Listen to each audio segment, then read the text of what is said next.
How to fix Peacock login error. First, you want to simply check for internet connection. If you're having any kinds of login error, swipe down on the control center and make sure your Wi-Fi or cellular data is turned on and is connected to a network that is actually working. After that, what you want to do is you want to simply restart the application over here. If you have the application already opened, you want to simply close it from your recently closed application as well.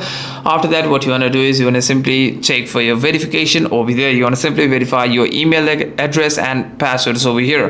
If you're having trouble while the application, you want to simply go to your website over here as well. You can simply go to your browser, search for the Peacock website, and you want to simply try logging in through your website over here. And if the problem occurs, you want to simply contact the support team over here. You want to simply search for Peacock support team over here, and you'll be able to contact the support team with your problem over there, and you'll be able to get your support team to contact you, and you'd be able to simply make your appeal over there for your account trouble. Hope this video was helpful, and if you have any further questions, make sure to leave a comment down below, and I'll see you guys on the next one.